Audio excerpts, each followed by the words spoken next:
Students on the bleachers, we have some additional chairs on the side here for you. Dr. Robinson, thank you.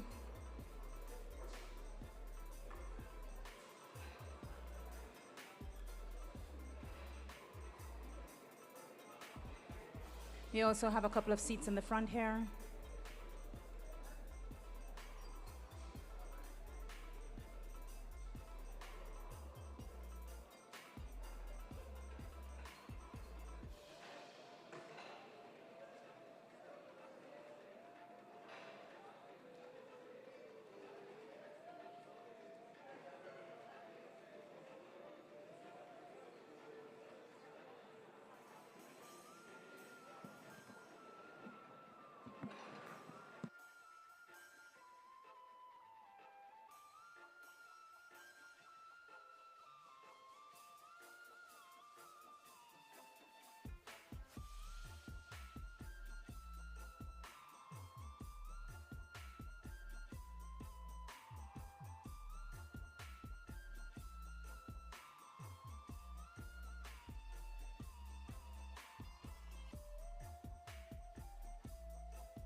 Good morning, everyone. We always do that at a tech conference just to kind of show you how technology works. We make sure the mic doesn't work. But my name is Bob Robertson. I'm the president at the University College of the Cayman Islands. I'm delighted to welcome you here for the penultimate speaker, the plenary speaker, Ms. Aditi Joshi from Google. She's the program lead at Google Cloud Security and Privacy Engineering. She's really at the cutting edge of what's happening at Google, but also in artificial intelligence, which is very important for all of us. Some of us know a little bit about it, but most of us, including me, don't know very much about it. So I'm looking forward to her remarks. She was trained at Yale and Stanford universities. She has certificates from Harvard University in AI, cybersecurity, and management and leadership. And it's really remarkable when you look at her bio to see that she is really the epitome of a lifelong learner. From her success, we're hoping to get a better understanding of artificial intelligence, what it means for jobs in particular. We have a number of high school students here, a number of administrators and teachers, and hopefully we can all learn from her professional journey. Her personal motto is walk the talk. I've had a chance to briefly speak to her, and I think you'll find that she's very high energy and very interested in what she's doing. We're thrilled to have her join us this morning. She's just came here to the Cayman Islands after speaking to an audience at Harvard University earlier this week, and so we're delighted that she's spending some time with us today. Please give a warm welcome to our keynote speaker.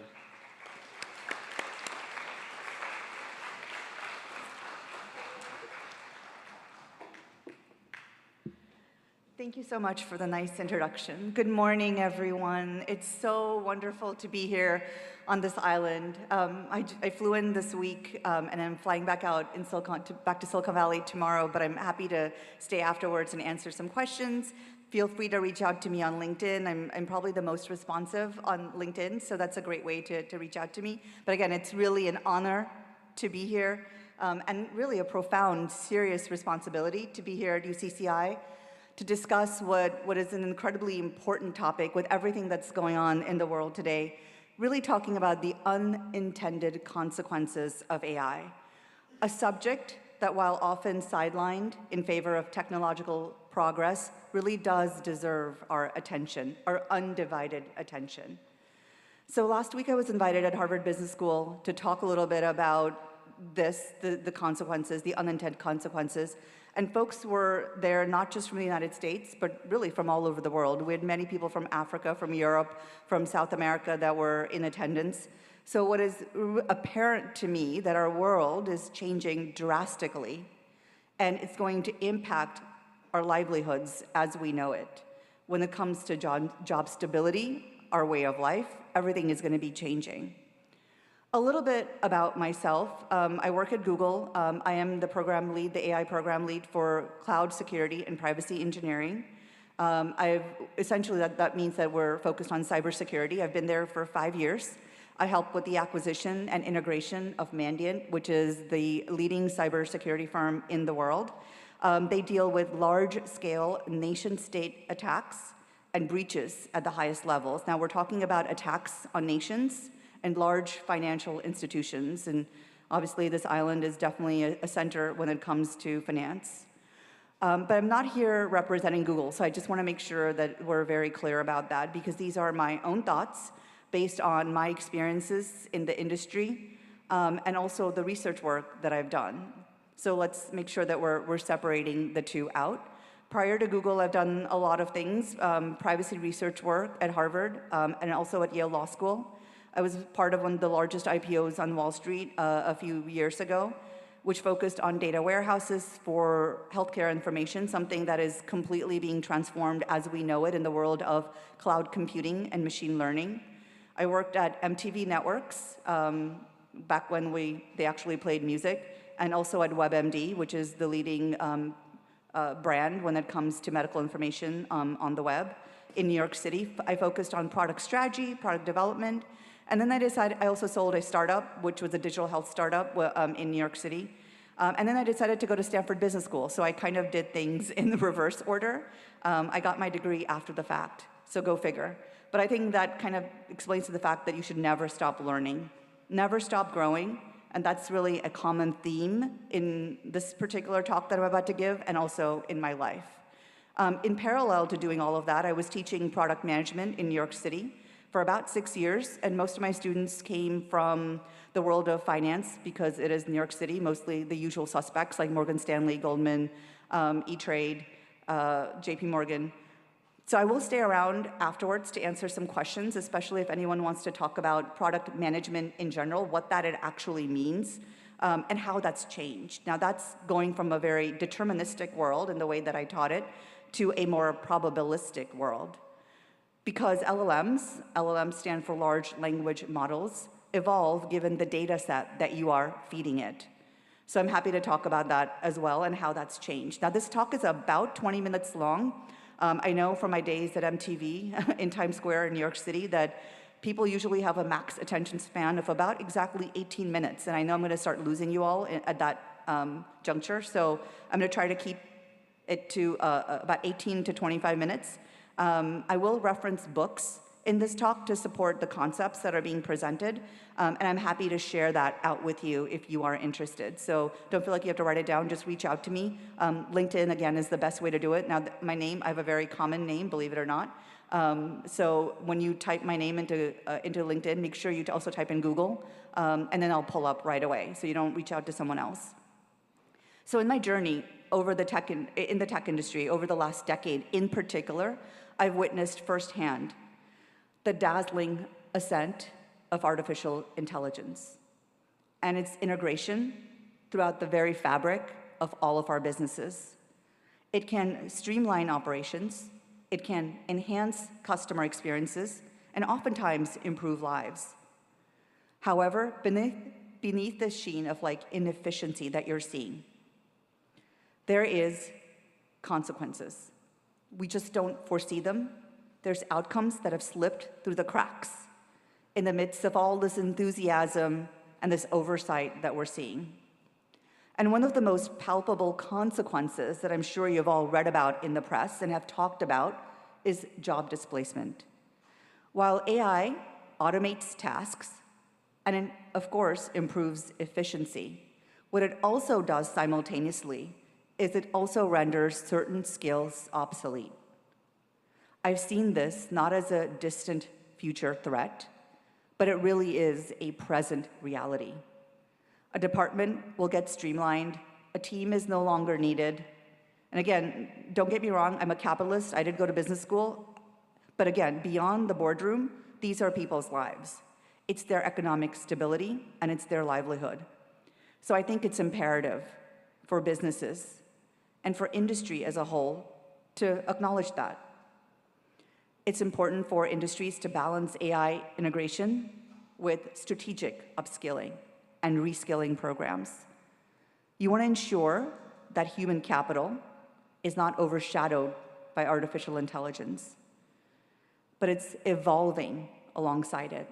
So there's an impact on employment, which is known as the automation paradox in academia. And while AI and automation do enhance productivity, they also displace jobs. A concern underscored in Martin Ford's Rise of the Robots. Companies often deploy AI with the intention of augmenting human labor, only to find that AI is actually much more efficient at doing those tasks, tasks such as accounting or law that were considered uniquely human.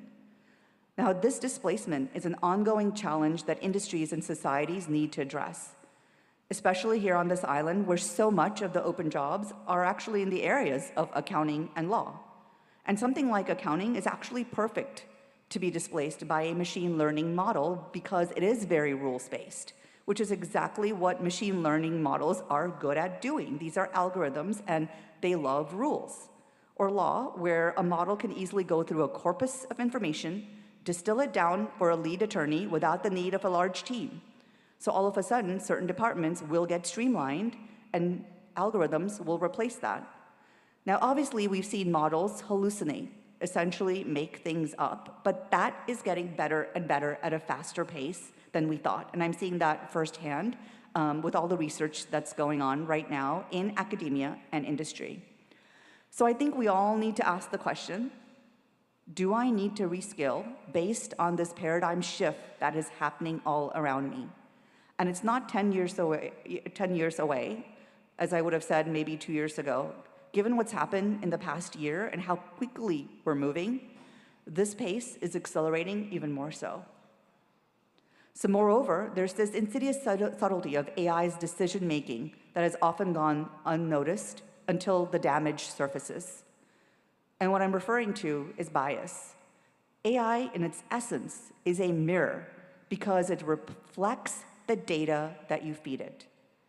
Now, I'm sure you've all read articles about AI-powered hiring tools that, unbeknownst to us, favor certain genders, because that was the past, and that might not be the future. But again, those algorithms may recommend a certain gender over another based on what data it was fed and what it has seen in the past.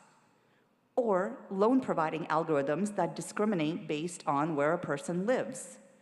Or a certain zip code will get denied a loan that sets the family back substantially. These instances aren't mere technical malfunctions, they're violations of ethical principles, perpetuating long-standing societal prejudices. So addressing this requires a proactive approach from companies, from governments, and researchers in academia. We need to have those bias audits, we need to have diverse data sets, and an unwavering commitment to equality. So this is often particularly highlighted in the tech and finance sectors. And this phenomenon in academia is called bias amplification.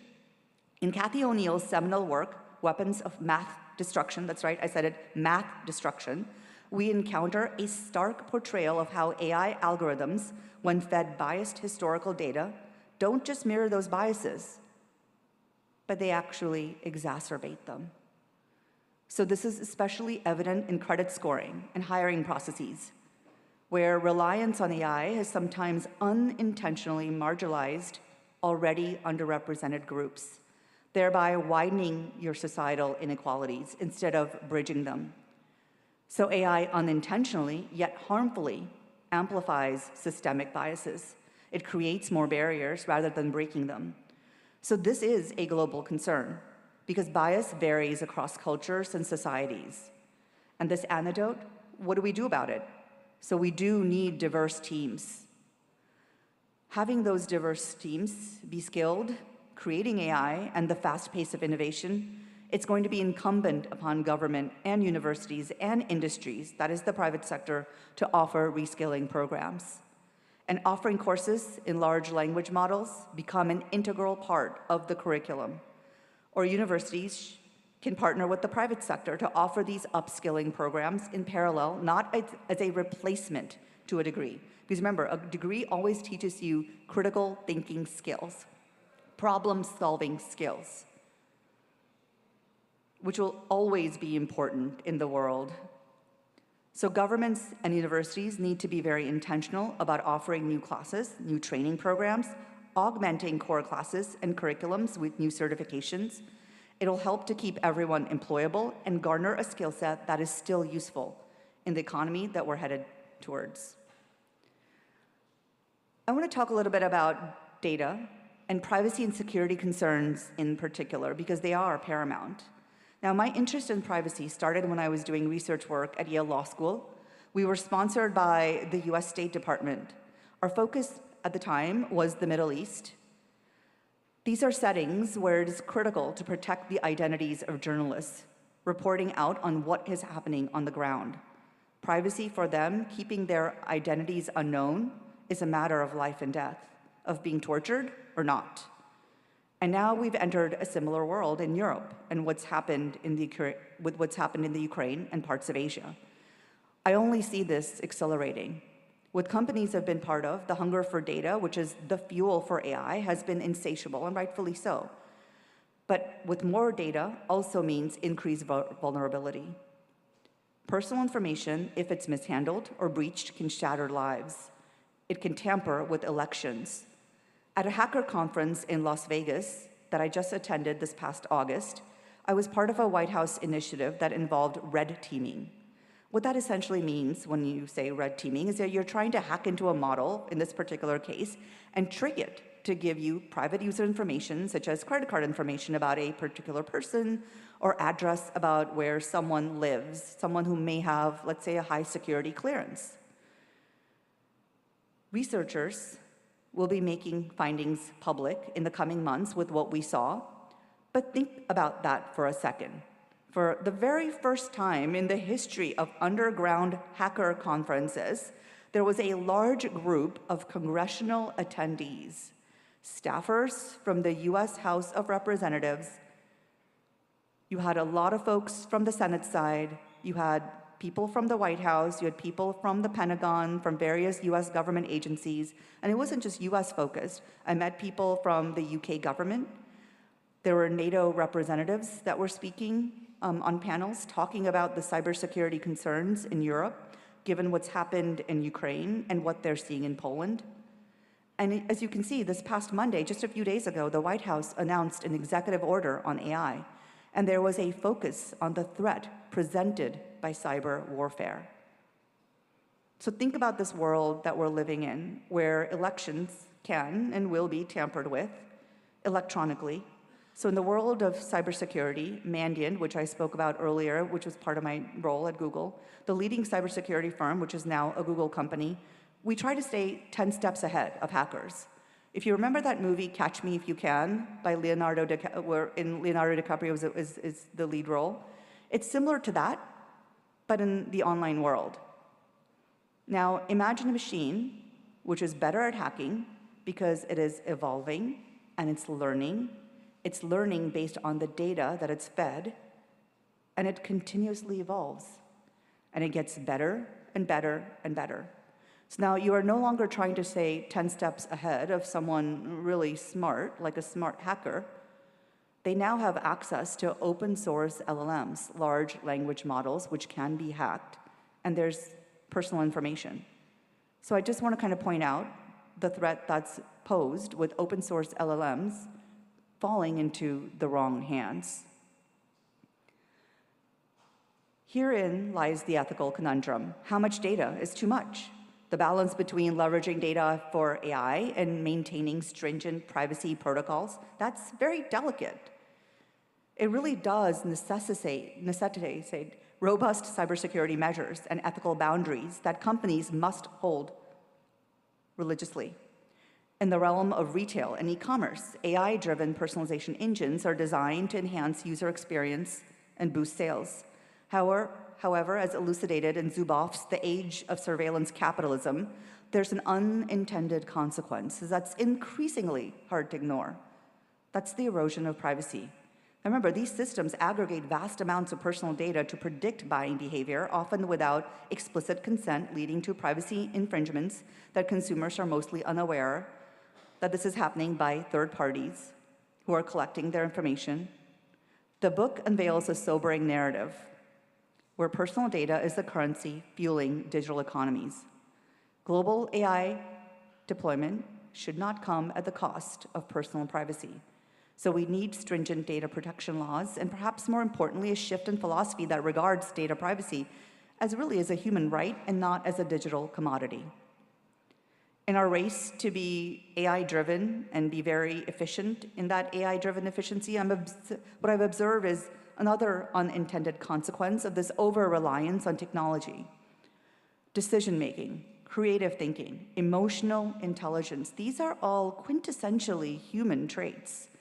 They're sometimes sidelined, presumed to be replicable by algorithms, and during crises, when unprecedented scenarios arise, we may be hesitant, a delay in response, and teams will have become accustomed to AI guidance.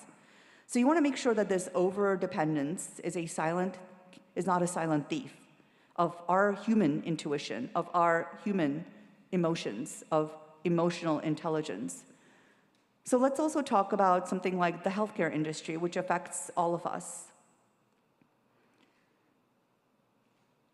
You have to realize that automation complacency is a real thing. It's discussed in The Efficiency Paradox by Edward Tenner. It talks about healthcare professionals at times that tend to over-rely on AI diagnostics. overshadowing their judgment and expertise. And this overdependence can lead to errors when the AI is incorrect, a situation that sometimes is not rare given the variability of human biology.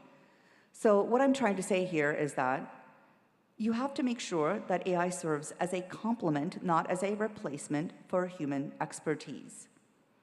So let's ask the question, who's accountable? How does this all work? What's the role of regulators, governments, versus researchers versus companies? So the rapid deployment of AI technologies poses novel challenges, blurring the lines of accountability among regulators, governments, researchers, and companies. So let's talk about regulators first. Governments and regulatory bodies have the authority and the responsibility to create frameworks that ensure AI is developed and used responsibly. They're in a unique position to mandate ethical guidelines and enforce compliance. In Virginia Eubanks' Automating Inequality, she highlights how, without effective regulatory oversight, there's a risk of perpetuating systemic biases and inequalities. So you need your regulators to be proactive, to be knowledgeable, transparent in their methodologies. Upskilling and reskilling of the workforce will result in departments being eliminated, true. They will be significantly reduced due to streamlining of the work, so some jobs will no longer be needed. I spoke about accounting and law. Accounting is just rules, and that's exactly what LLMs are really good at doing. So having those reskilling initiatives in place will fall on governments, universities, and the private sector.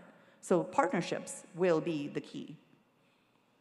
Moving on to researchers, these are the individuals who are often at the frontier of innovation. In Weapons of Math Destruction by Cathy O'Neil, we learn about the opaque models that can lead to destructive decisions affecting lives without people understanding why or how. Researchers bear the responsibility of ethical creation. This means being vigilant about the potential biases in their work, being transparent about the limitations of their research, unintended consequences of AI systems that they develop. So let's talk about companies. They are the primary drivers of AI development and deployment. Companies do have that responsibility that extends beyond profit, a concept eloquently discussed in The Age of Surveillance Capitalism by Shoshana Zuboff. They must prioritize those ethical considerations in the design, development, and deployment phases of AI, ensuring that they do no harm, they respect human rights, and address biases and fairness. They're accountable for implementing AI responsibly and responding when AI systems are causing harm. But companies too must invest in the reskilling of the workforce. There's no doubt about that. We need a culture of what I always say on my LinkedIn posts of never stop learning, never stop growing. There was some research work that I read a few years ago. Degrees are outdated in about 7 to 9 years' time in today's world. So that constant upskilling and reskilling is required. So if you wonder on my LinkedIn why I have so many degrees and certifications, that's the reason why, because those go hand in hand. And I constantly have to keep learning, understanding, and evolving with the new information and the pace of information that's coming out. But this is where it gets complex. These entities that we just talked about don't really operate in silos. Accountability is a shared landscape, and effective regulation requires insights from researchers about what's on the cutting edge, and responsible research benefits from regulatory guidelines and often will be propelled by resources that may be provided by a company in the private sector. So ethical corporate practices will rely on robust regulatory frameworks and advancements that are driven by researchers, usually in academia. So what we need is a collaborative approach, one that's highlighted in Human Compatible by Stuart Russell. He advocates for a fundamental rethinking of the way we develop and implement AI, emphasizing the importance of aligning AI systems with human values. And this is not the task of a single group, but it really is a collective responsibility. So in conclusion, while regulators, researchers at universities and elsewhere and companies do have their distinct roles, they are interdependent. Each has a critical role, and it's that synergy among them that's going to safeguard our society from the unintended consequences of AI. So the question of accountability in AI isn't about assigning blame, but rather fostering responsibility, fostering that cooperation, and having proactive engagement among all of the stakeholders that I just alluded to. The deployment of AI, while a harbinger of monumental potential, also carries profound ethical, social, and economic implications, as you can see. And to roll it out responsibly, you have to intertwine technical advancements with ethical considerations, a concept that's deeply rooted in Life 3.0 by Max Tegmark, where the symbiosis between evolving technologies and the human values is emphasized. So we do need an international consensus on ethical standards. I think you're already seeing that with the United Nations. That effort is already underway. They had a great conference in Geneva over the summer. But is that enough? AI's impact knows no borders. It makes it imperative that we have globally recognized norms, much like the Universal Declaration of Human Rights. They should be grounded in principles of fairness, transparency, inclusivity, privacy, and accountability. And establishing this ethical groundwork, as discussed in The Ethics of Invention by Shilov Jasnov, requires collaborative dialogue among nations. And this transcends the silos of culture, of economy, and of politics. And this transparency is just non-negotiable. This black box nature of many AI systems that's highlighted in Gary Marcus's Rebooting AI challenges that accountability. If we don't understand how decisions are made, how can we ascertain the fairness or accuracy? So investing in explainable AI is crucial, ensuring that decisions made by AI systems can be understood and validated by human beings, especially when those decisions impact human lives and livelihoods. So let's talk a little bit about how is generative AI going to impact business and value chains, and we talked a little bit about jobs. But I want to kind of unravel this intricate tapestry of generative AI and its burgeoning impact on business ecosystems and value chains, a topic that's stirring both excitement and ethical debates in our technological zeitgeist. Generative AI, at its core, refers to systems that can produce content, ideas, and essentially new outcomes after learning from a set of data. Wow, that sounds very human, doesn't it? This aspect of creating something novel is pushing AI from mere automation territory into the creative realm. And that's why you see all this hoopla around it. A leap that's explored in detail in the Creativity Code by Marcus Dustoy. But what does this mean for businesses and value chains? And for marketers? How does this change where we now are? We're talking about a market segment of one. So those with marketing degrees, this is going to fundamentally change how you're thinking about marketing segments. So let's break it down into a few critical areas. First, let's talk about product development and product management. I told you I taught product management in New York City for 6 years in parallel to all the work that I was doing in the private sector. But generative AI introduces a transformative approach to innovation. By rapidly processing and iterating on vast data sets, AI can now propose designs, concepts, and modifications that would take human beings countless hours to conceptualize. So this acceleration of the creative process could revolutionize industries like pharmaceuticals, automotive design, and entertainment. This is going to profoundly change Hollywood as we know it. And if you want me to send you some videos on what's happening in Hollywood, reach out to me and I'll send them over to you. But this is also going to fundamentally change how we market. The copy that is written by marketers, what you market and to whom. The speed of experimentation has increased. You are now marketing to a segment of one, a hyper-personalized experience. In the book AI Superpowers by Kai-Fu Lee, there's an emphasis on the speed and scalability that AI brings, which will allow businesses to experiment more, fail faster, and innovate better. So let's talk about supply chain management, because some of you will be responsible for that. Supply chain management is the backbone of value creation in any industry, as you've learned in your business majors.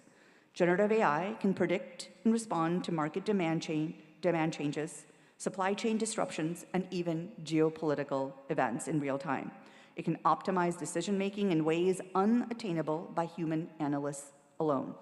The precision and adaptability of those systems, as pointed out in The New Abnormal by Yossi Sheffi, will lead to more resilient, efficient, and less wasteful supply chains. Now, onto personalized marketing and sales. Generative AI can craft your marketing content. It can tailor it to a specific demographic, to an individual, at an unprecedented scale. So it's about reaching market segments of one. This concept is fleshed out in Data-Driven Marketing by Mark Jeffrey. This hyper-personalization will not only boost customer engagement and sales, but it will reshape the value proposition of products and services. So, however, this transformative power comes with substantial ethical considerations that I alluded to earlier. The generative capabilities of AI, particularly deepfakes or synthetic data, pose risks like misinformation, privacy invasion, and intellectual property infringement, issues that are underscored in the book Deepfakes and the Infocalypse by Nina Schick. Business will have to navigate these ethical minefields, balancing that innovation with that responsibility. Generative AI is not just another tool in the business arsenal, it's a paradigm shift. It promises exponential growth. It definitely enhances creativity and for sure makes us more efficient. But again, like I said before, it does introduce those ethical societal challenges, and we embrace its potential. Our guiding principle should be not just what AI can create, but what it should create. So to sum it all up and to wrap this up, these unintended consequences of AI aren't just footnotes in our technological narrative. They are its defining challenges. As we sit in this auditorium on this beautiful island that really is living on paradise, we're reminded that we do not merely inherit the past. We are actually stewards of the future. This impacts your children and the world that they will live in. And to those of you who are students, this impacts you and the job market that you will have to face, the skills that you need to have in your toolkit. And the deployment of AI in our industries isn't solely a commercial or a technological endeavor. It's profoundly a moral one. It demands of all of us that foresight, empathy, and the relentless pursuit of what we know to be just, to be equitable, and truly progressive. So thank you for this enlightening opportunity. I look forward to an impactful and rigorous discussion with you. I'm going to hang around for about half hour or so. If there's only one thing that I think you take away from this talk, I encourage all of you to strategically upskill or reskill. Know what prompt engineering is. Learn about LLMs, large language models. You should all take the time to learn about how you can use generative AI to make your jobs more efficient. Take classes in parallel about product management and how AI has transformed the world into a probabilistic practice rather than a deterministic one. Learn about iterative product management. We will always need humans in the mix, but just remember the skill set is changing and it will continue to change. Acquiring this skill set and learning to live in the probabilistic world of algorithms is going to be critical to all of our livelihood and to our survival. Many of my LinkedIn posts will have the hashtag of never stop growing, never stop learning, now more than ever.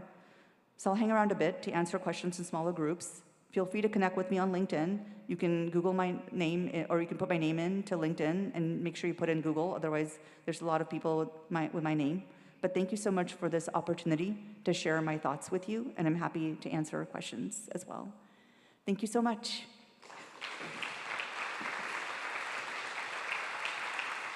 Thank you, Aditi, for that thought-provoking presentation. Aditi has agreed to answer a few questions. We have time for a few questions, so please raise your hand, introduce yourself, and ask your question. I see any hands here? I see one here.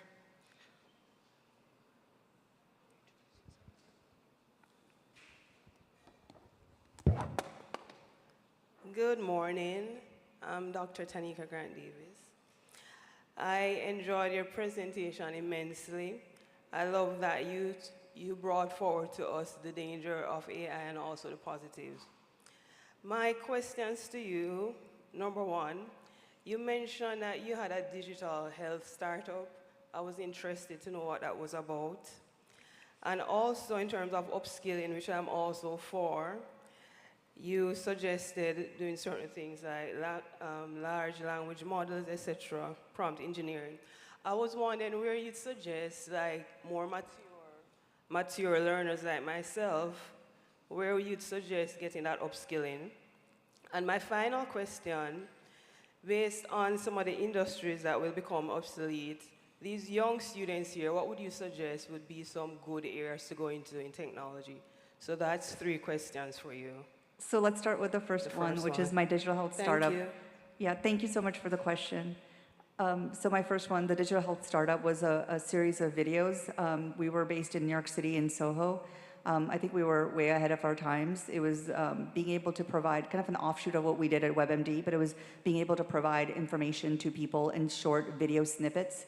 Because what I've realized is people don't necessarily read, but they will pay attention to a 3 to 5 minute video. So that's kind of what that was about. So if you've been diagnosed with diabetes or breast cancer, for example, we offered you little videos to be able to learn and digest in smaller playlist form the information that was needed by medical professionals. I think your second question was really about where do you go to learn this. There's a lot of resources out there. What I can do is, if you reach out to me on LinkedIn, I'll send you some links. I have an advantage in the sense that because as being part of Google, we have Google DeepMind, Google Research, so I have access to incredible scientists and researchers and software engineers that I argue would be some of the best in the world.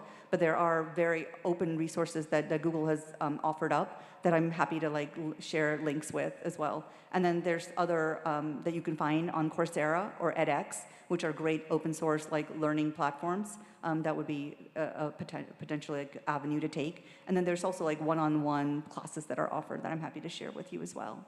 And then the third part of the question was with the students, what do you think you should learn?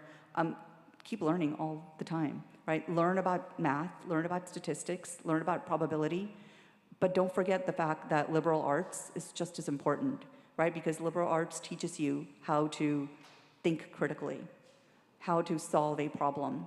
So both of those, both STEM and liberal arts, will go hand in hand, especially with generative AI. It's not about automation anymore. Generative AI is taking the data sets that they are fed, that corpus of information, and they can come up with new ideas. So now you are in a unique situation where you should learn about STEM, that's absolutely important, learn about math, right? Learn about computer science and how to code.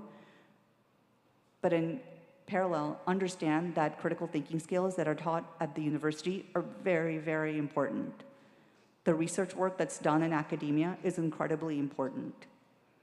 So make sure that you are becoming an individual that's constantly learning, constantly growing, and it never stops, right? Learning doesn't just stop when you earn a degree. You have to kind of have in parallel certifications, and you have to keep those updated because those too get outdated. So that's my encouragement to you, is just never stop learning, never stop growing. And we live in a world where there's so much available right now online that you have access to that people in past generations never did. So take advantage of that, right? Shape your own future because you are in control. Thank you. Very great talk. Terrifying, but interesting. Accountant, now switching to law, which is great. Now I got to find something else to do. No. I'm not saying that they're going away. You just have to reskill and upskill. Which is totally fine. I'm up for the challenge. Some questions, 2 questions, 2 sides, and it probably would be relevant for most of the people here. How do you think education, because I'm just remembering way back in the day, 10, 5, 6 years out is beyond the horizon for me. But for most of the people here who are currently in school, two sides, there's 2 sides to this. First from the student side and then the teacher side. Students, one is, what's your best advice on how to use this? Because I strongly think, I just don't know how to use it to better grades, less time. I think that's probably something a lot of people here would be interested in. I actually think the potential is there, but I'm not quite sure how to do that exactly, efficiently. Second, probably from the teacher side is, because I've seen it, right? Pretend to be a shark and write an essay about cats and dogs, 10 seconds. More creative than I'll ever be. But the flip side is, from the teacher perspective, teaching, plagiarism, and just how do you know whether the student is actually over-dependent / maybe making the machine do the work for them. So one, from the student side, because I really think this is going to change how change education from the student side and also from the teacher side.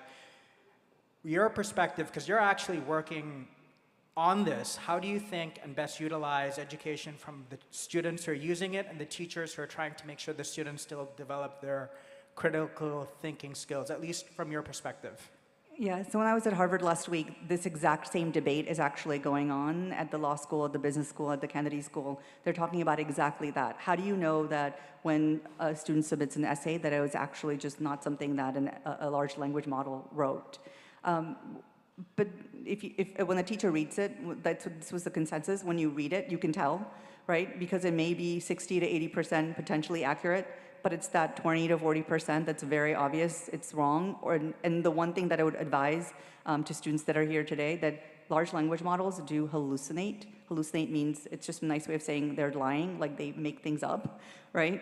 So you do want to cross-reference that, check that, to make sure that it is accurate information. And I think where Harvard is headed, from the conversations that I had with the professors there last week, is that they feel that these LLMs can actually augment the learning. And they're trying to come up with new products, new offerings, where it can be very tailored to a particular class, where you can offer an API that will kind of reference a particular lecture, a particular paper that the teacher has assigned to read. And so the students would actually not be discouraged to use it, but kind of encouraged to use it to enhance their learning, to make it more personalized to them. And in my opinion, what will happen, I think, is that we'll all get the kind of education that we deserve, in the sense that it's now more personalized to us, because we're all learn differently. Like, everyone is smart, but they're all smart in different ways and learn at different paces. And so this hyper-personalization will enable people to actually be even smarter and go at a speed and a pace that works for them, right? So I think at the end, we'll end up becoming smarter as a result of it, not the other way, which is, I think, some concerns where, will my kids be stupid? And I don't think that's the case at all. I think they can use it to augment their learning, to offer a very personalized experience. And I think that's kind of where Harvard is landing. They haven't quite decided yet, but that sounded like where that discussion is really going. Hello, I really enjoyed the talk. I was wondering on, obviously ethics are a massive part of artificial intelligence, and you said that when you're working on a framework for like ethical guidelines, you want a very like a diverse group of people working on it. And obviously some people's boundaries are different from others, and the line is drawn at certain points for some people. Do you think that even when we have a framework, it's going to be pushed back to a point where it's not beneficial at all? That's a great question. Thank you for that question. So I think frameworks are ultimately always really important. NIST, N-I-S-T, has a really great privacy framework that I helped to work on when I was a researcher. They have a cybersecurity framework. They've come out with an AI framework. So those are against guidelines that companies, and if you have a startup, you should be following.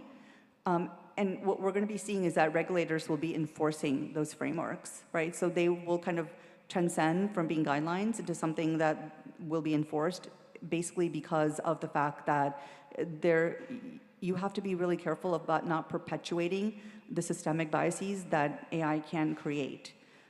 So I think frameworks are important. Regulators should definitely enforce them. If you're building a company, like a startup, a product within a larger company, you should follow those guidelines. We do that all the time. Like, we have a privacy program, and again, I'm speaking here for myself, but just telling me from my own experience. We have a privacy program where we work with our software engineers, and we say, let's go through your technical architecture diagram that you've put together for the product you're about to ship, and make sure you're following the guidelines that have been outlined by NIST, which is the body that it's part of the United States that works really closely with industry and academia to put a framework and set of guidelines together.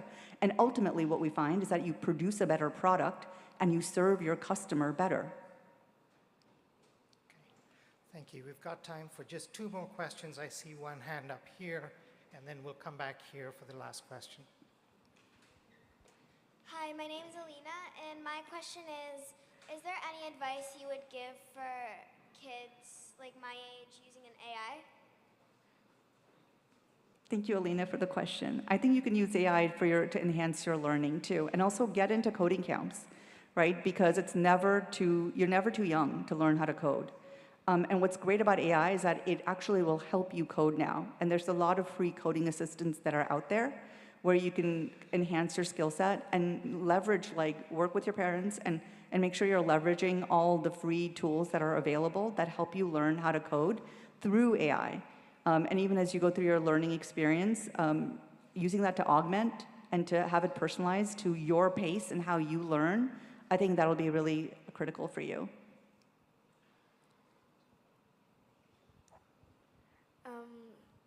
So when did you start doing electronics and AI? Like, when did you start working at Google and doing all this stuff? Thanks for the question. So I started working at Google I've been there for 5 years.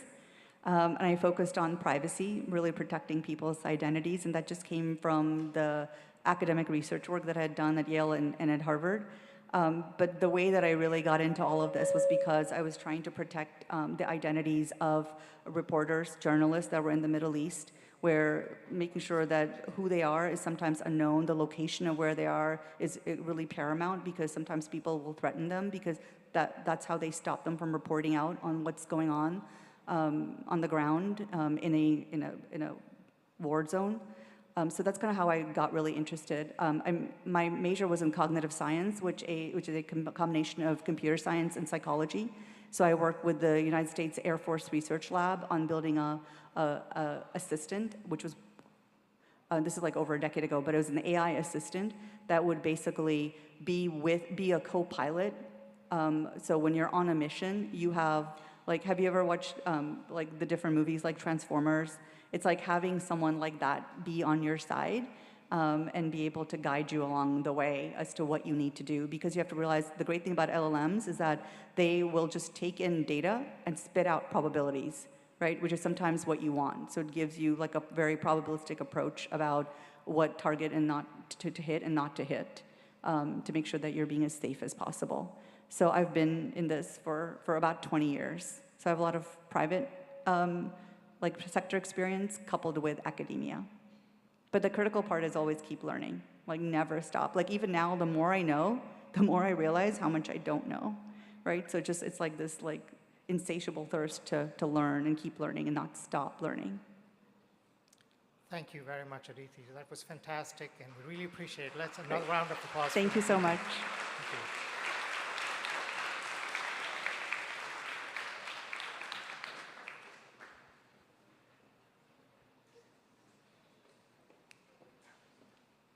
Errol, could we have take a picture of, thank you.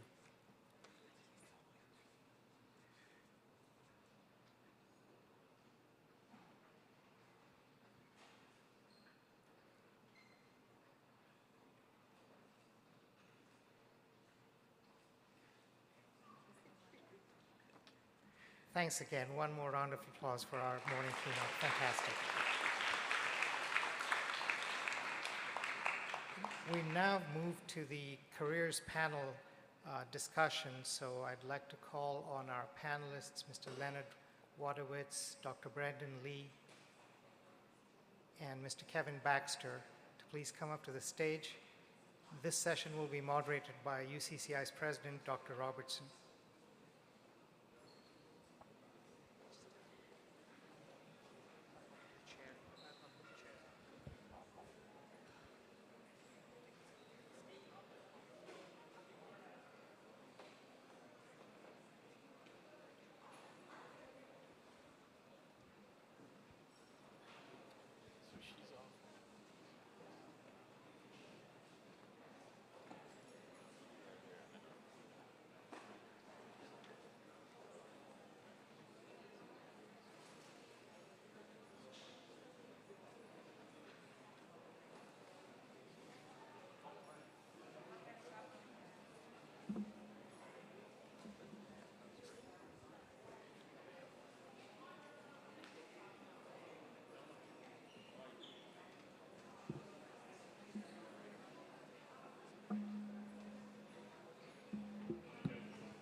each getting a mic?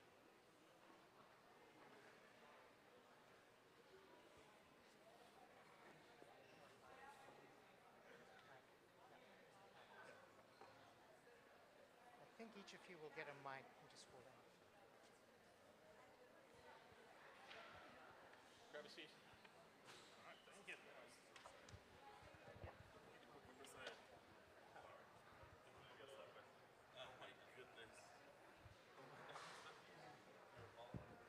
That was strategic.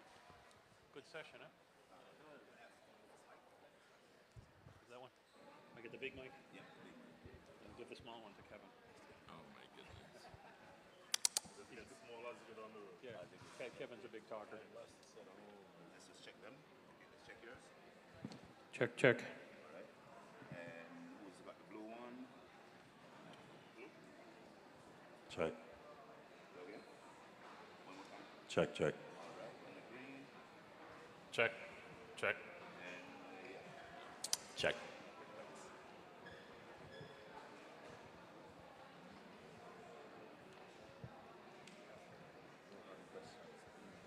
No. We're coming up hard to the lunch today, so.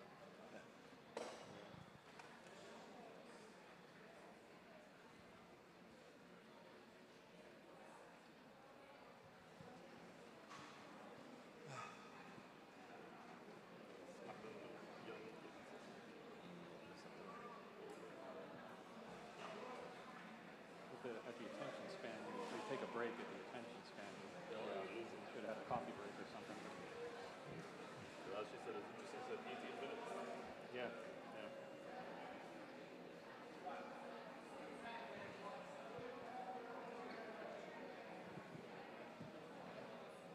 Ready?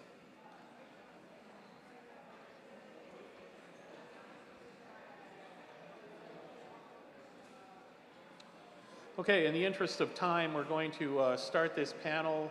This panel is going to talk briefly about the workshop itself, a bit of a summary, but also linking it to jobs and what's happening in terms of jobs not only today but in the future. So if you're interested in this session, please take a seat and we'll get started.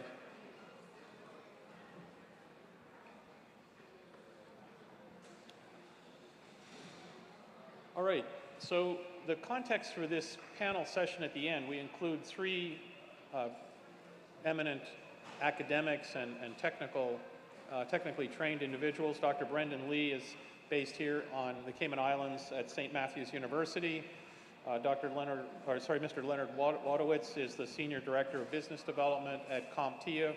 You heard briefly from our previous speaker about the importance of certifications, and hopefully Leonard can share a little bit of light on what CompTIA can offer in that respect.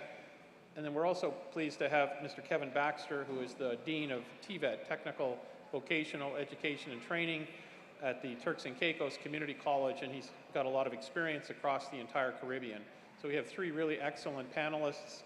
I have a series of questions for them to kind of get us going, and hopefully we'll have a little bit of an opportunity for questions from you all. So the context for the panel and what we're trying to do with this panel is to essentially talk a bit about the STEM conference itself and why it's important for an introduction to young people to think about studies in STEM. And you heard a very good presentation just at the last presentation about the Google involvement in AI. And in the last 3 years, and again, you've heard this throughout the conference, we've seen students have different opportunities with respect to things that they need to consider, and we've tried to do that over the last 2 or 3 days. A wide range of different sessions, plenary sessions, but also hands-on experiences. The panel is really meant to help you to crystallize some of those experiences and some of the things that perhaps you've heard or they've heard, and how you can translate that into like careers. So my first question for the panel, and we'll ask the question of each of them to consider and provide us some advice on. Tell us a little bit about yourself. You each have very different, very interesting backgrounds. What is your current role, and what do you really see as the kind of trends in your respective sectors and in your respective businesses that you operate within? So I'll start with Kevin, if you don't mind, Kevin. Thank you. Check, check. Thank you, Dr. Robertson, and thank you to the UCCI team for the warm hospitality you have shown since my arrival here on Tuesday. I greet you warmly on behalf of our president, Dr. Candice Williams, who really wanted to be here to be a part of this lovely conference. I am the Dean of TVET at the Turks and Caicos Islands Community College, and I lead an initiative that is government-led. We are focused on building the skill capacity of the labor force, and it is being done through the Turks and Caicos Islands Community College. Now, TVET is seen as the major driver for economic growth and development, and as such, the TCICC is leading that thrust. I would have implemented what is known as a prior learning assessment recognition program within the islands, and it has yielded tremendous success. And I am just thrilled at the prospect of being here, experiencing, looking at the presentations, engaging with the young people, and I am indeed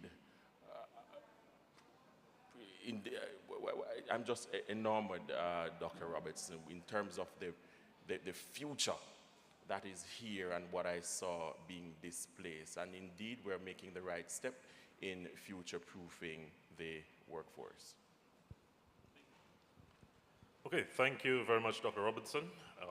It's quite a pleasure to be here for this conference. It's the first one I've attended, though I've been on Ireland for a little while, so it was quite interesting to see the speakers you've had, but even more interesting, I think, were the questions from the audience. So it really showed the interest that they had in the various topics that were presented to them. I'm the Executive Dean at St. Matthew's University, which is both a vet school as well as a medical school, and we are actually currently in discussions with UCCI to provide an easier pathway for students from UCCI to enter into either program.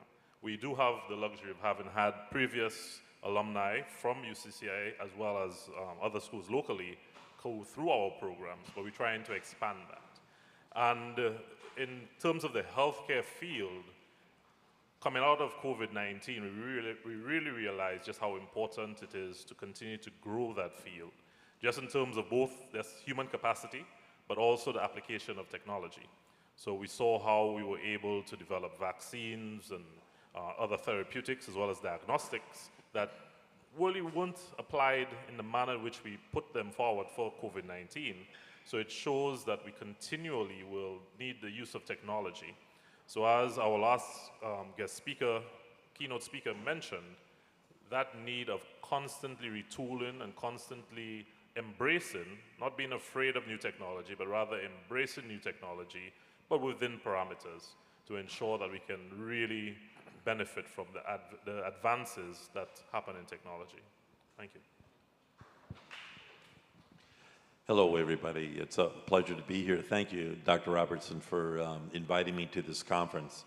My name is Leonard Wadowitz, and I represent CompTIA, which is a global technology association. And just to show how life takes in many different turns. First of all, if my wife had to tell you what I do, she couldn't. She has no way to explain what I do. And she's heard me explain it to many people. But I started out in college. I was a triple major in Russian political science and history. I thought I wanted to work for the CIA. I thought that's what I wanted to do, or the State Department. I went to graduate school at a place called Thunderbird, which is the only international MBA school. There I studied finance and accounting, and I studied Portuguese because you had to be proficient in a foreign language. I did that because I thought I was going to work in banking. My first job out in the real world, 6 months after I graduated, I was a department store Santa Claus. That was my first job. And then I graduated to selling ladies' shoes for about 4 months. And then I finally had my first job at a small bank. And that was my introduction to technology when the operations officer was fired. And they looked at me and they said, "You have the MBA, you're in charge of operations now." And that's when I first became aware of a computer. I had used computers in college, big, huge mainframes that were as big as your kitchen. And now I was working with a mini frame, and I had to learn how to run it. That was my introduction. I went from there then to literally a career in technology, mostly on the sales side. But the fun part was I was literally involved in communications and PCs before the internet. So I watched it go from before the internet to where we are today. Who would have thought? And now I'm here talking about careers. Never would have guessed it. But CompTIA is completely focused on careers, and could have a lot of conversations on that. And I would even invite you, look me up on LinkedIn, send me emails directly, we could talk. But CompTIA raised the flag of lack of skilled workers back in 1995. We've been focusing on that ever since. And we've gone now not only to focusing on IT careers, but life digital skills. Because there's no way you can work in the real world anymore without digital skills. So that's just my little introduction to this conversation.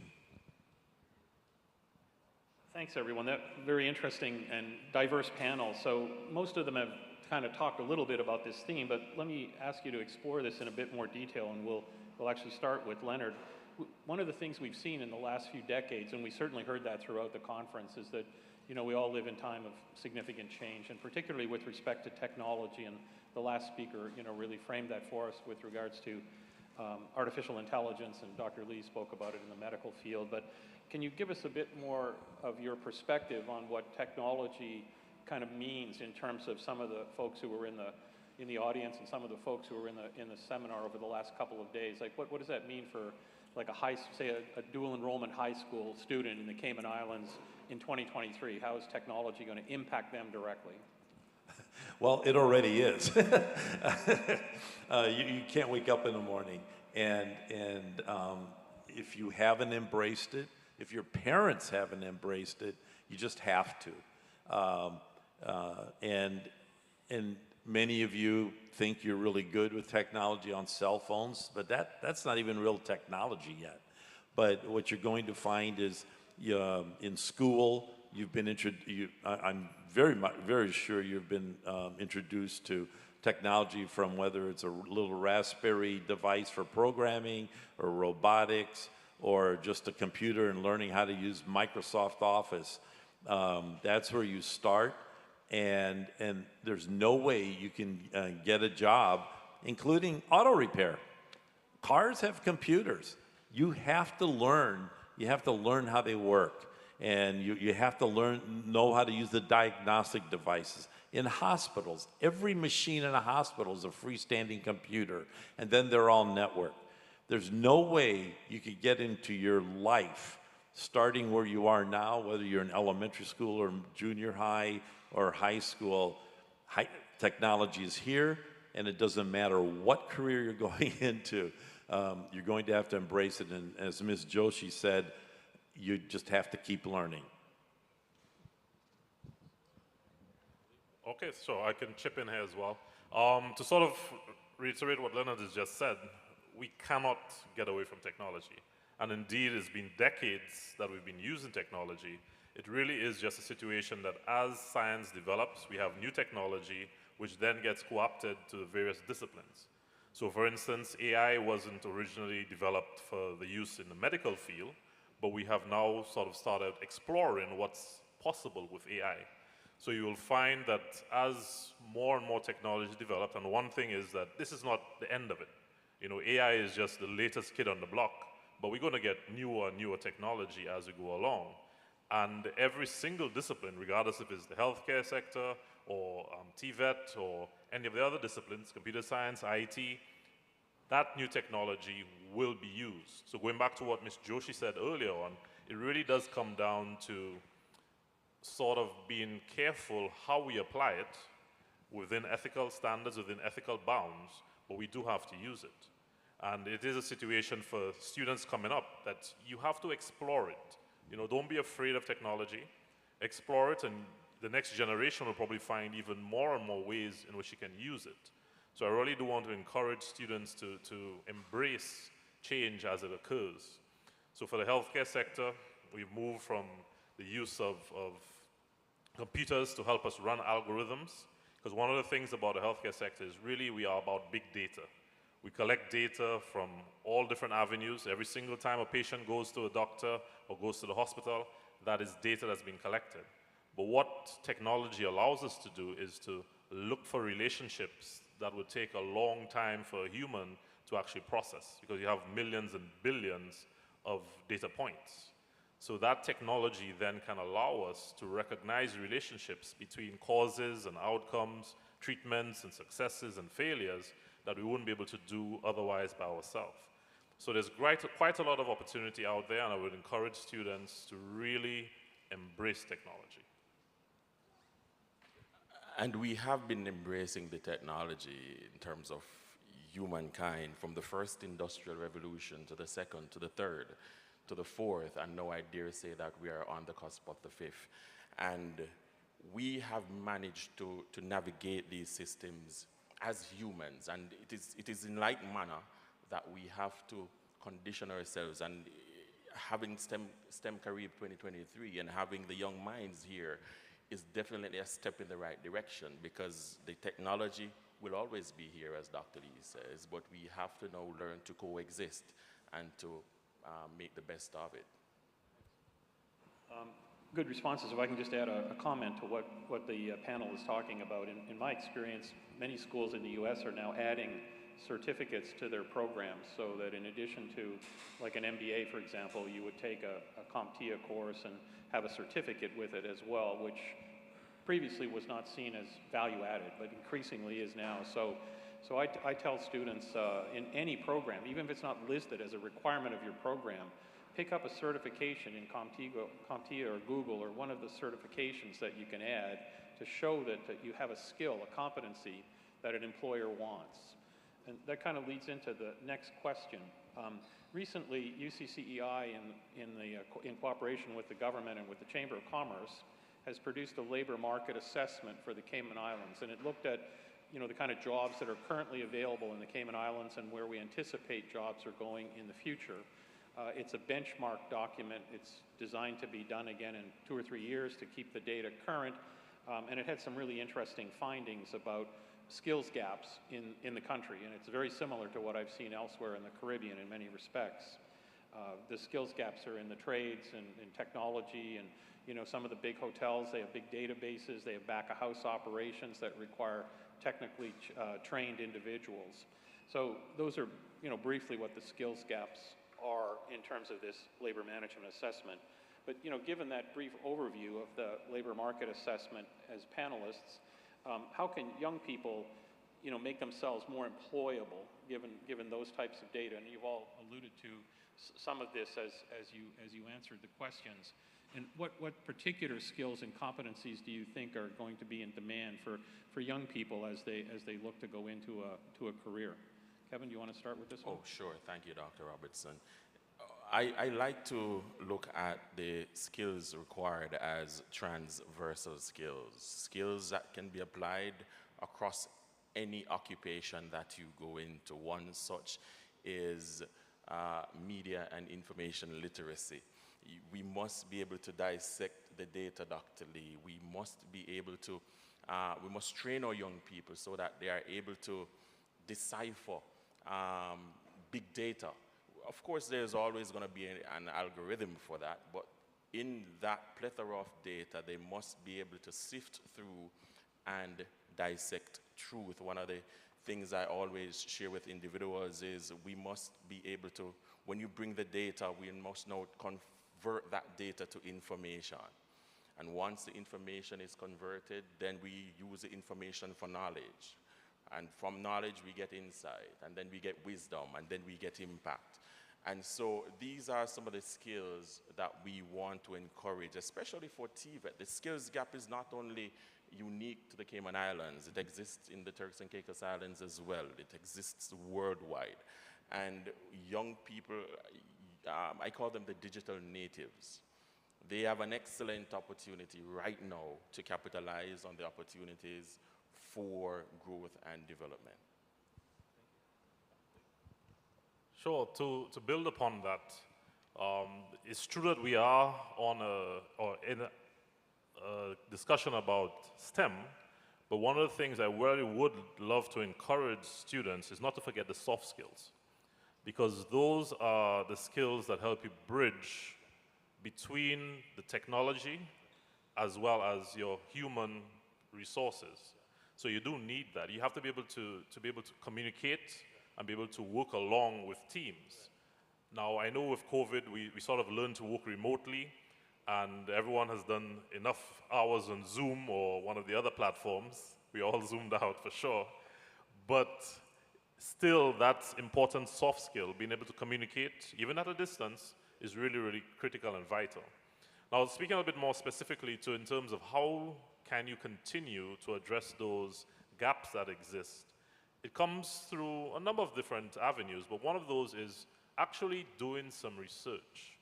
You know, paying attention to what's going on in the world around you, paying attention to the news. It's one of the things I think, you know, a lot of young persons probably shy away or spend their time doing other things than actually listening to the news. But the reason that the news is important is not so much from the political standpoint and all of the other craziness that's going on, but just in terms of what are the developments. You know, you listen out and you hear where the shortages are and where the need is arising, and that sort of gives you an idea that you can then explore. And then there are enough opportunities that you can either do certificates and training in particular areas, or you can even go full out and go do a degree or some other training. But the key thing is that you have to know. And sometimes it's very challenging because you don't know what you don't know until you know it. So it's one of those things where we really have to sort of just pay attention to what's going on around us and then try to explore the opportunities and the avenues that are available. Because when it comes to the Cayman Islands, there are quite a few opportunities for training, for education, for even scholarships that can provide those opportunities, but it just takes a little bit of research and digging into it to find out what's available. So I really do encourage students, chase your dreams, but explore the opportunities that are there to you. There are some really good sources to understand, that actually quantify skills. In the United States, there's something called the NICE, N-I-C-E, framework. Google it.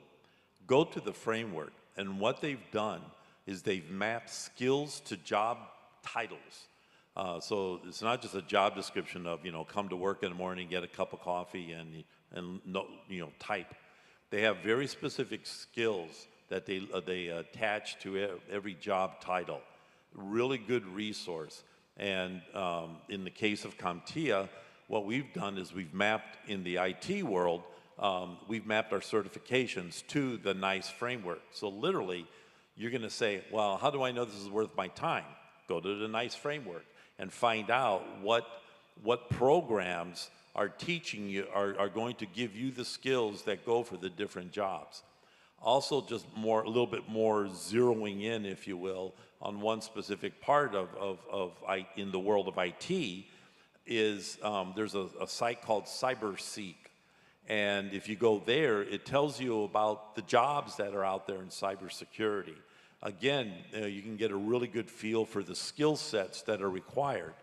And then any of the certificate or certification programs, and there's a difference between the two, look for what they call the exam objectives. Again, in the case of a CompTIA, if you look at the exam objectives, it's a very specific outline. These are the skills that you're going to learn in this certification. So it's very specific, it's not general, and as I said, in the NICE framework, there are non-IT job descriptions and mapping, and then of course, you can go into the technology specifics. So it's a really good way for you to understand, here's what I'm gonna need to know, actually today, not 3 years from now. So it's something you need to keep checking because it's going to change. But at least it gives you an idea of, what should my plan be for at least the next 2 years? Yeah, thanks. Let me share with you a personal example of something that's happened. It might be of interest to you. About a year ago, I was with a family member on 7 Mile Beach, and he's at Florida State University, and I was asking him, what do you want to do when you graduate? He's going to graduate in March or May of 2024. And he said, well, I don't really know. He's in business, and he was a straight A student, President's List, has a couple of CompTIA certifications, very good at technology, but had no idea what he wanted to do. And we were at 7 Mile Beach, as some of you know, we could watch the airplanes come into the airport. And he said, you know, maybe I'll be a pilot. Interesting, I've never heard that from you before, but yeah, okay, whatever. So recently, he's now finished his commercial pilot's license. He finished it in less than a year because he's very good at technology. Yesterday, he signed a deal with an oil company, so when he graduates, he starts out at $103,000, basically flying over pipelines to see if they're leaking.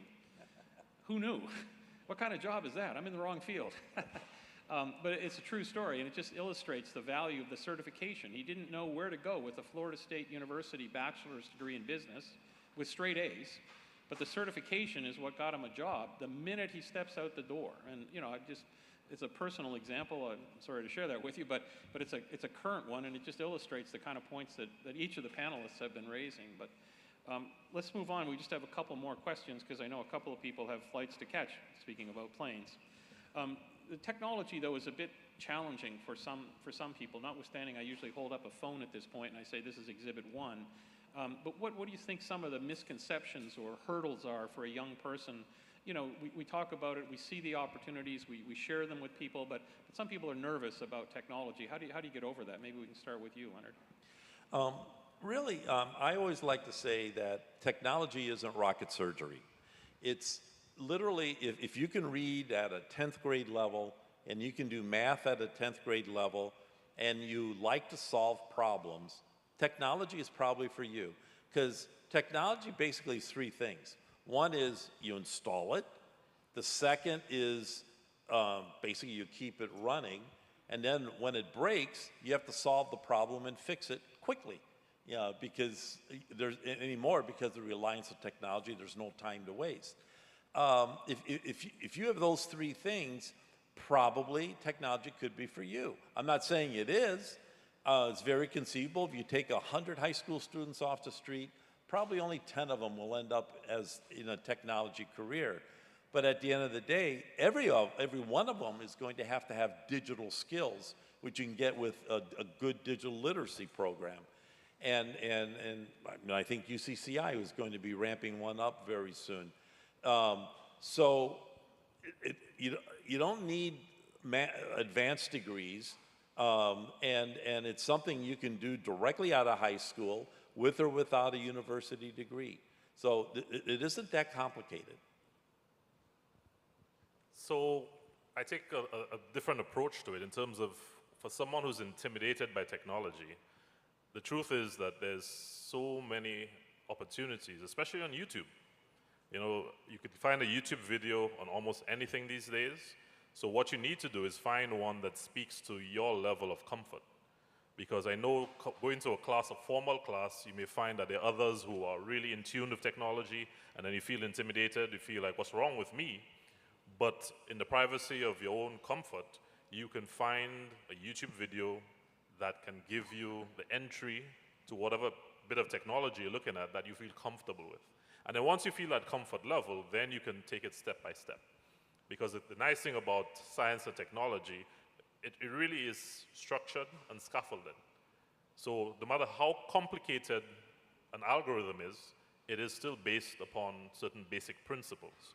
So you always start from those basic principles, and then you can sort of add layers and layers and layers upon it. So it's just really about finding your entry level that you're comfortable with, and then taking the plunge. But do not be intimidated by it. Like I said, these are digital natives, Doc, and they think of technology as second nature. I think the persons who really fear are the older ones like me. I have a 10-year-old and an 8-year-old, and they are just immersed in it. But of course, here is where the guidance comes in.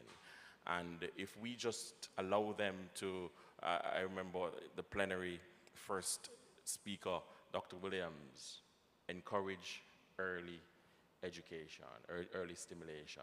And if we're along that pathway, I think we're on to good things. Kevin's obviously reading my questions here because that's the next question. What do you see as, and we'll pass on you since you just answered it, what do you see as the takeaway from the last 3 days? I know Dr. Lee's only been with us for a little while, but like, what is the STEM conference really about in your mind? What can we focus on, say, in 2024? I don't think we can get away from it. AI right now is sort of at the cusp of technology. But I think all of the speakers have reiterated the point that it's organic. There really isn't an endpoint to technology. So for the students, what they're exposed to right now is going to change within another 2 or 3 years. The challenges that we face as well will also change, because prior to 2019, we didn't have COVID-19 on our radar, but within short order, that popped up. And I can guarantee you that within another 3 years or so, you're going to see another challenge. So the truth is that life really is organic, and you have to be able to sort of take what we have and apply it. It really is about application. And the other key thing is to always remember we live in a global world. So even if we are here in Cayman Islands, we are still interconnected with the wider world. So we have to pay attention to what's going on around us so that we can, as well, put in our footprint into that larger global picture. Can I just comment on that before we pass it on to Leonard? A lot of people ask me that, so what does this have to do with the Cayman Islands? Because we're contextually a little bit different, but you know, it is a global village in some respects, and I've said this to many people over the last year, but in Europe, the European Union has declared 2023 as the year of skills.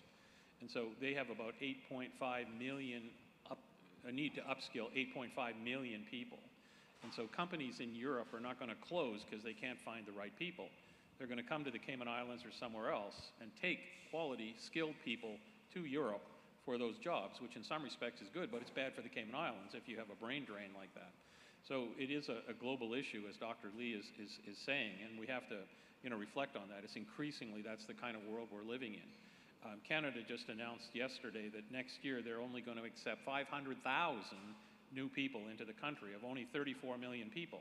And the reason they're doing that is because they have a commission that's called the Future Skills Commission that essentially says if we don't bring that many people in, the economy will suffer. And so it has a strong link to jobs, to productivity, to income.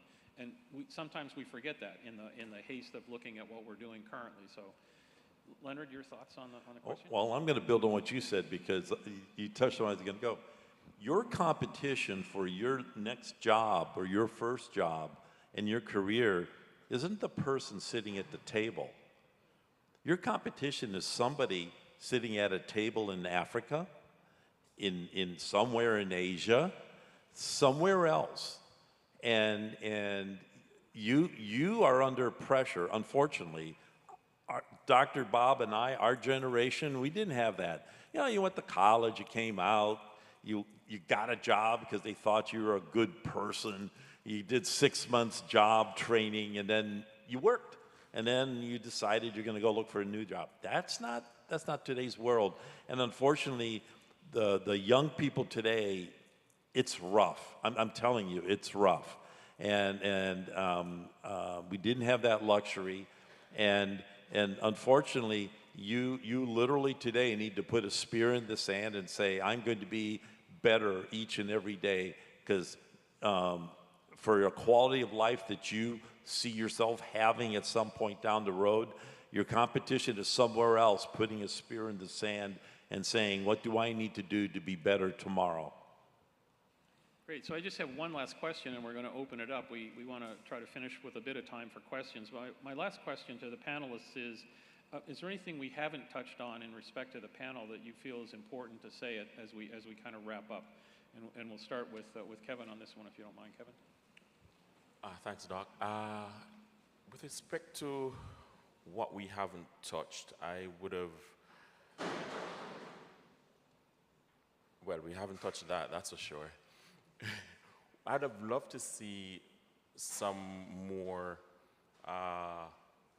data coming to the fore with respect to how we are moving things forward within the Cayman Islands. I think it's important for the young people to see, to quantify, to be able to appreciate how they fall in the grand scheme of things.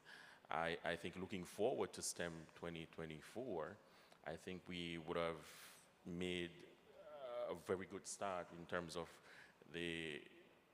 continuing this conference, and I look forward to 2024 for the young people to come to the conference and to bring some more of their innovations to the fore and to build out the STEM capacity, or rather the STEAM capacity of the Cayman Islands.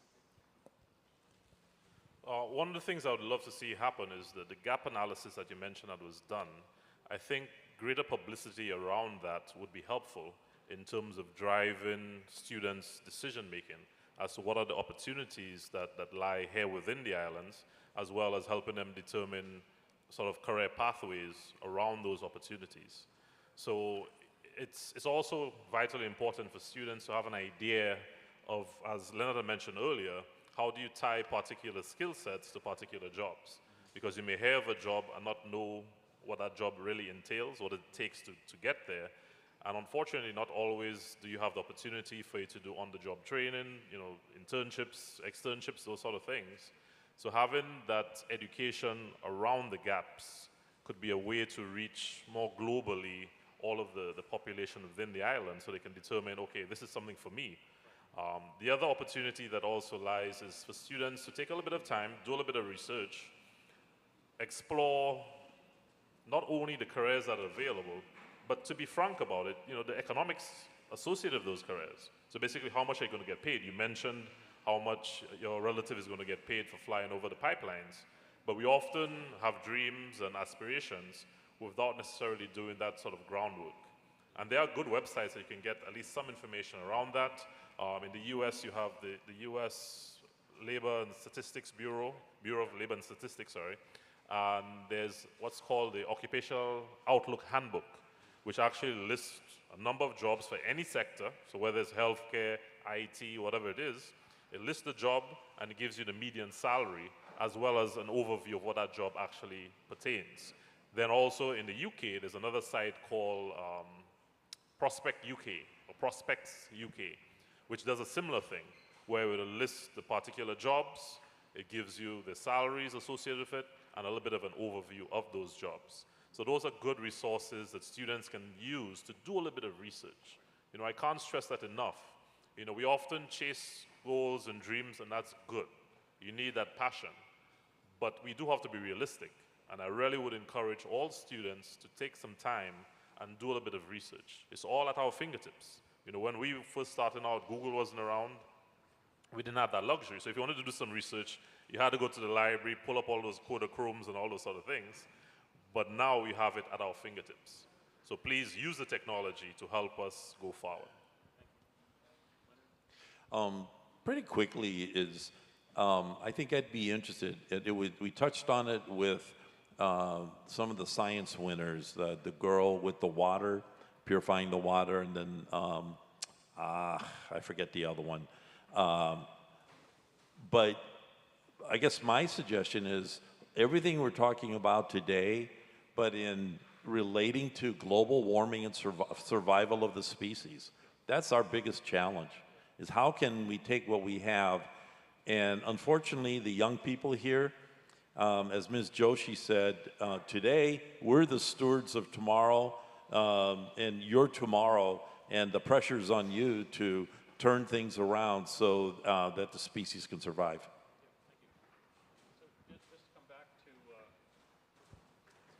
Just to come back to what Dr. Lee said in terms of the labor market assessment, he's right that it kind of hit the ground with a thud.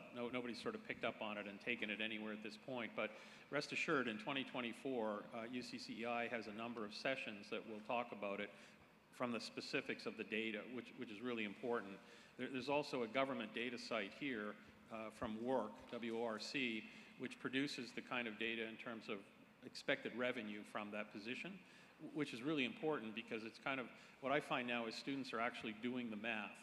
So I'm going to be in school for 4 years and I have a chance of making $20,000, or I can get a certificate in 9 months and I have a chance of making $100,000, just as a rough estimate. So people are really doing that kind of math, and I think that's what Dr. Lee was talking about, and it's increasingly critical.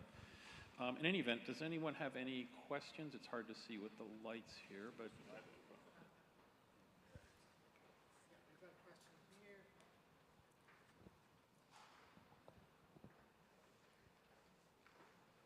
Yeah, check. When did you start working in your area and why?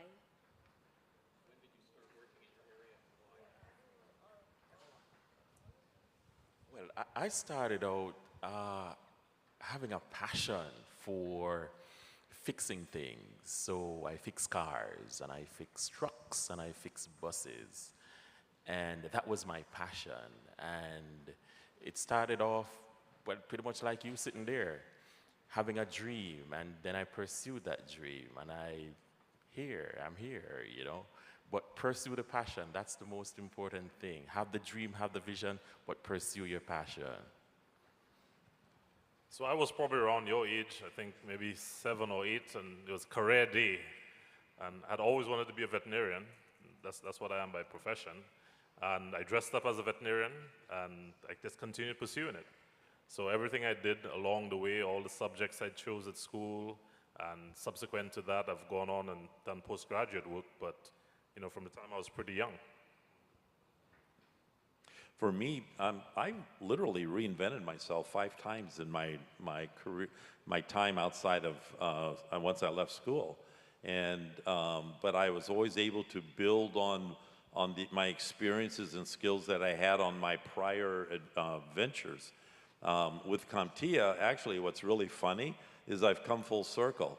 And everything that I studied for, you heard me say at the beginning, I was a Russian area, political science, and history major, and I was real into sociology, history. I love it, and of course my MBA with finance, and everything I'm doing now is international business. I have to deal with many different cultures, different societies. I have to understand the economics of things. And it's hilarious, never even planned it. I'm literally doing my dream job that all of us at Thunderbird wanted to have when we first got out. I'll throw in my first job was actually laying track for Canadian National Railways. And I decided right away I did not want that job. It was hot, heavy work, long hours, and didn't pay well. So I said to myself, I really need to go to school. My family didn't have a lot of money.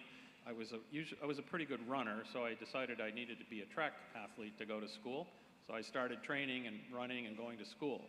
Now, for the young people in the audience, you'll get a laugh out of this, and my colleagues in high school did as well. I used to get up in the morning, put my school books on the school bus, and then try to beat the school bus to school.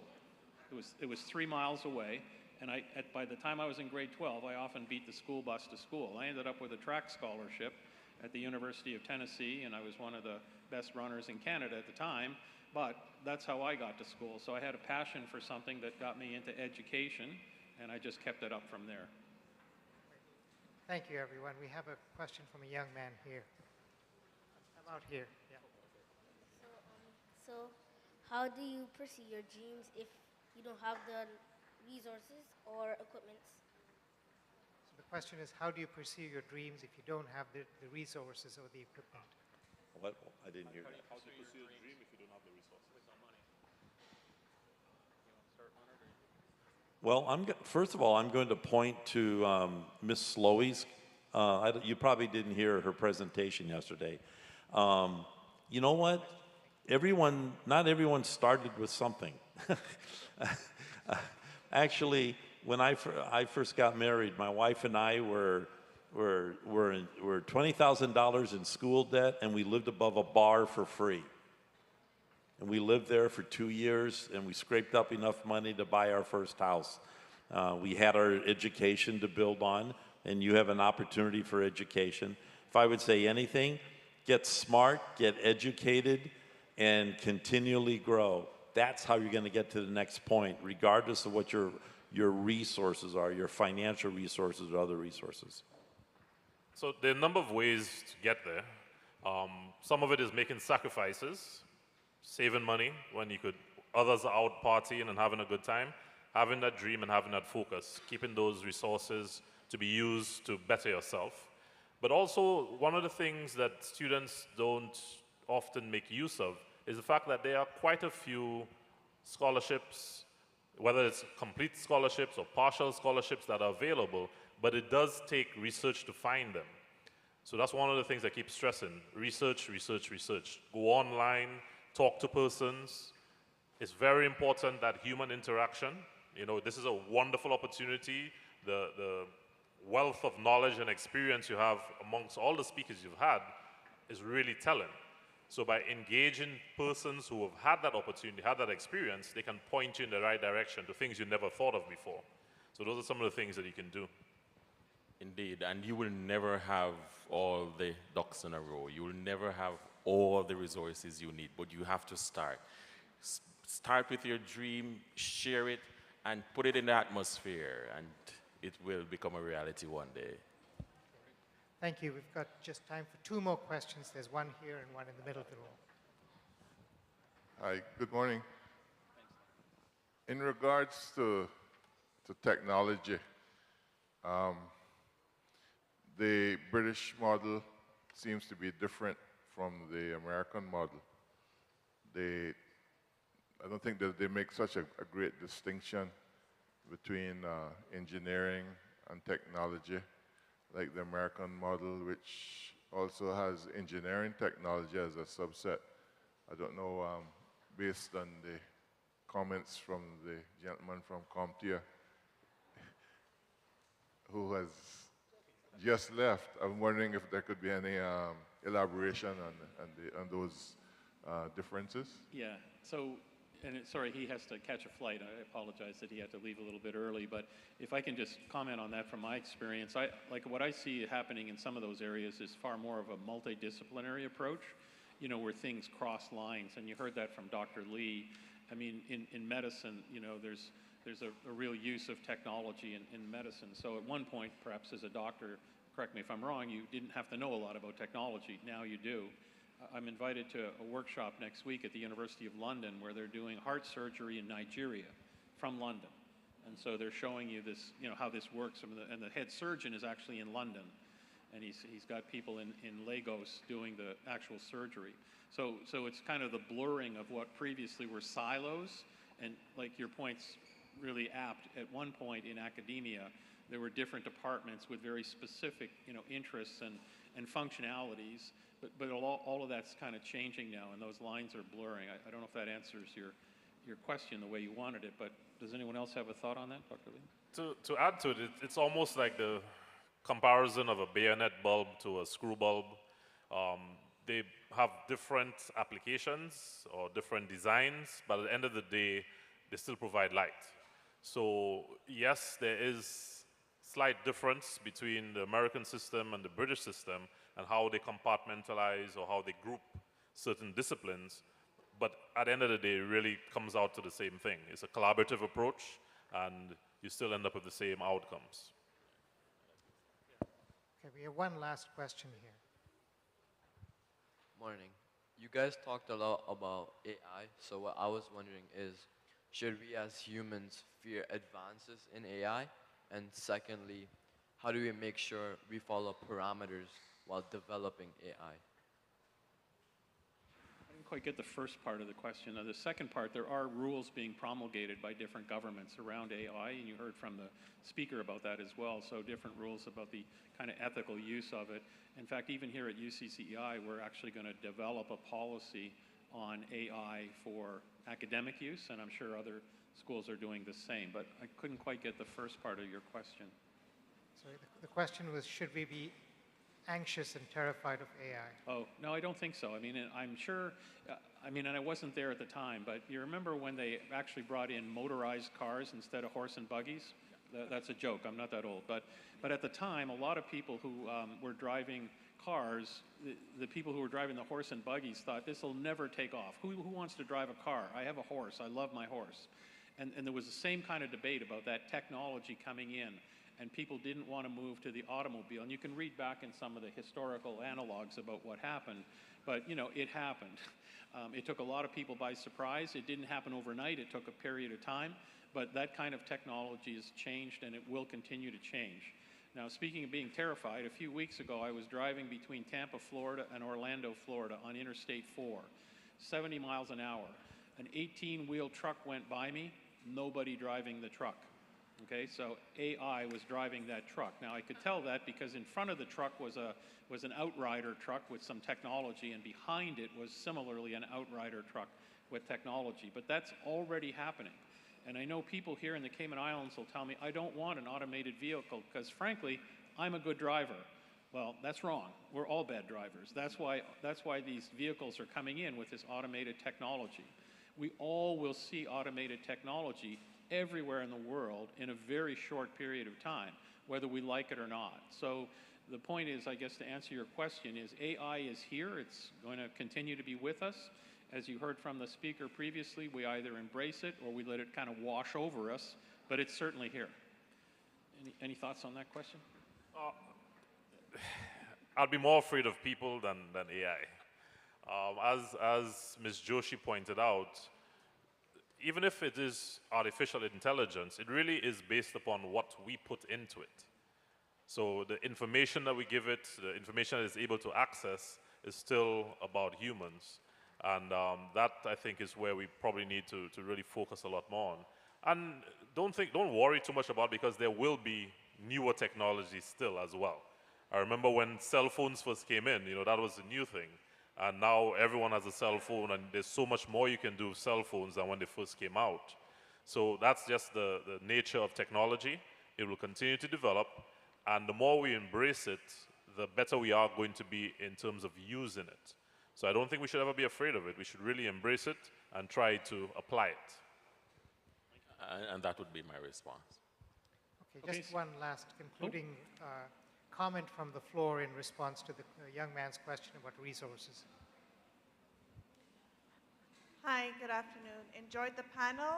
I just wanted to speak to the young man who said, what if I have no resources? And I just wanted to share with him, I share this with my students all the time. You have your brain and you have time. With your brain, you can study. Here in the Cayman Islands, the government is very generous with scholarships, and also other governments. The time you take to study, I tell my students, will be the easiest money you will ever make. Because all you have to do is sit down, open a book, or read an ebook, and study. That will be the easiest money you make. Because the returns on it, the time you take to study, you will receive the money to continue to advance your studies. So I want you to think about that. If you think you have absolutely no resources, you have your brain and you have your time. So thank you for the comment. Let me just, as we wrap up and segue from that comment, let me just thank some of the key players that have made this event possible over the last 3 days, because it's been really important. The Ministry of Education, who supports us in many ways, including scholarships, Health City, Cayman Enterprise City, CUC, the Water Authority, and Resembid, a program out of the European Union where we have a grant for about $1.6 million. Also, the conference planning team, Mrs. Antoinette Gale, Dean Tracy Hargrave, who I think is still here, I can't quite see with the lights, Elena Fear, Tamsin Deasy, Errol Hibbert, who was taking the pictures, Dr. Paul, who's been our MC and roving mic specialist, Dr. Ivan Ebanks, who's doing the live streaming, faculty and staff who spent a lot of time on the individual sessions, the facilities team, and the IT team. There's a lot of people behind the scenes who've worked hard on that. And finally, my thanks to our Vice President of Academic Affairs, Dr. Geneve, who's about to give us a little present, which I think includes a check for lots of money, but I'm hoping that's the case if I thank her. So in any case, thank you all for coming, and hopefully you'll stick around for some of the interactive sessions this afternoon. Thank you all. Thank you.